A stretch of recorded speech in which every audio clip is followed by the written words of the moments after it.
Parliament अगर चाहे कि कई सारे स्टेट्स को मिलाकर एक न्यू स्टेट्स बनाना तो ऐसा कर सकती है।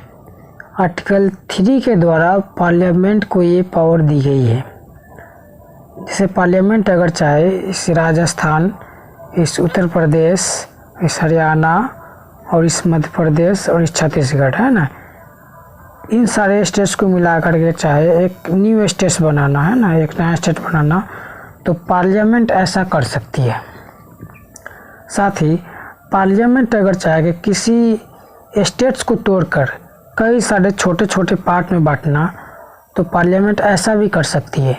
जैसे पार्लियामेंट अगर चाहे इस मध्य प्रदेश को कई सारे छोटे छोटे पार्ट में बांटना, है ना, कई सारे छोटे छोटे स्टेट्स में बांटना, तो ऐसा भी कर सकती है। ठीक है, 2, 3, 4, 5, 6, 7 ऐसे कितने भी स्टेट्स में बांट सकती है। ठीक है, और ज़रूरी नहीं कि ये पार्लियामेंट केवल किसी स्टेट्स को स्टेट्स में ही बांटे, है ना, छोटे छोटे स्टेट्स में ही बांटे, ये ज़रूरी नहीं है। यूनियन टेरिटरी में भी बांट सकती है ना, कुछ पार्ट को यूनियन टेरिटरी भी बना सकती है और कुछ पार्ट को स्टेट भी बना सकती है। ये पार्लियामेंट पे डिपेंड करता है।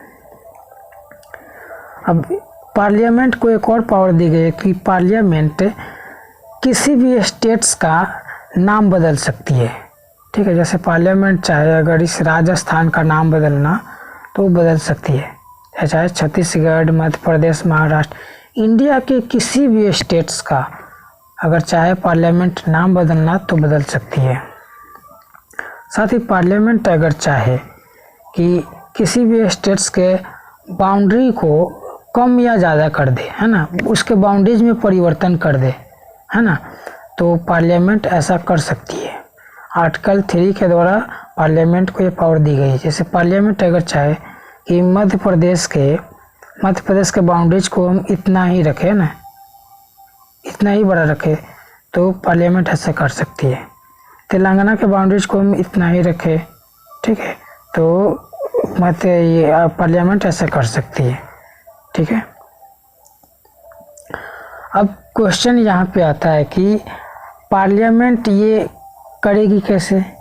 ठीक है, तो देखिए प्रेसिडेंट पहले क्या करते हैं, जिस भी स्टेट को तोड़ना होता है या उस स्टेट को किसी दूसरे स्टेट के साथ में मिला करके न्यू स्टेट बनाना होता है ना, तो प्रेसिडेंट क्या करते हैं कि पहले उस स्टेट के लेजिस्लेचर को, स्टेट लेजिस्लेचर ऑफ स्टेट को, है ना, क्या करते हैं कि पहले लेटर भेज देते हैं और उस लेटर में बोलते हैं कि आप अपनी राय बताइए, हम आपके स्टेट को तोड़ना चाहते हैं या आपके स्टेट को मिला करके, है ना, दूसरे स्टेट के साथ में एक न्यू स्टेट बनाना चाहते हैं। ठीक है, आपको स्टेट को तोड़ना चाहते हैं या आपके स्टेट को दूसरे स्टेट के साथ मिला करके न्यू स्टेट बनाना चाहते हैं। ठीक है, तो उस पर क्या करते हैं, स्टेट लेजिस्लेचर की प्रेसिडेंट राय मांगते हैं। ठीक है ना, और उसके लिए टाइम भी देते हैं, 15 दिन, 1 महीना, 2 महीना, इस तरह से, है ना। तो स्टेट लेजिस्लेचर क्या करते हैं, उस पर अपनी राय देते हैं।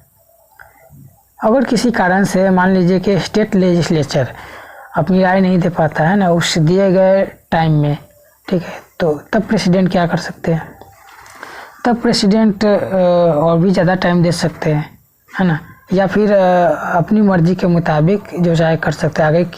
आगे अगर उनके राज को तोड़ना है तो तोड़ेंगे, या दूसरे स्टेट के साथ में मिला करके न्यू स्टेट बनाना हो तो करेंगे, नहीं तो आगे वो टाइम भी दे सकते हैं। ठीक है, अब यहाँ पे एक कंडीशन भी आता है कि किस कंडीशन में पार्लियामेंट किसी स्टेट को नहीं तोड़ सकती है, दूसरे स्टेट के साथ में मिला करके न्यू स्टेट नहीं बना सकती या किसी भी स्टेट का नाम नहीं बदल सकती। मतलब कि किस कंडीशन में पार्लियामेंट आर्टिकल 3 का यूज नहीं कर सकती है। ठीक है, तो देखिए अगर पार्लियामेंट, ठीक है, अगर पार्लियामेंट पहले से उस पर्पस से पार्लियामेंट के किसी हाउस में, है ना, लोअर हाउस या अपर हाउस, दोनों में से किसी हाउस में अगर बिल इंट्रोड्यूस की हो तो पार्लियामेंट ये सब नहीं कर सकती है। ठीक है, मतलब कि पहले से ही अगर पार्लियामेंट मन बना करके, है ना, पहले ही पार्लियामेंट में वो बिल इंट्रोड्यूस कर दियो कि हम इसी स्टेट को तोड़ेंगे ही, है ना, तब पार्लियामेंट ऐसा नहीं कर सकते। बिना प्रेसिडेंट के रिकमेंडेशन से पार्लियामेंट ऐसा नहीं कर सकती है ना। जब तक प्रेसिडेंट का रिकमेंडेशन नहीं होगा तब तक पार्लियामेंट ऐसा नहीं कर सकती है, ठीक है। ये एक कंडीशन होता है। तो अब कुछ और भी यहाँ पे क्वेश्चन आता है कि क्या पार्लियामेंट यूनियन टेरिटरी को स्टेट भी बना सकती है और स्टेट को टेरिटरी यूनियन टेरिटरी भी बना सकती है? तो हाँ, ये बिल्कुल ऐसा कर सकती है।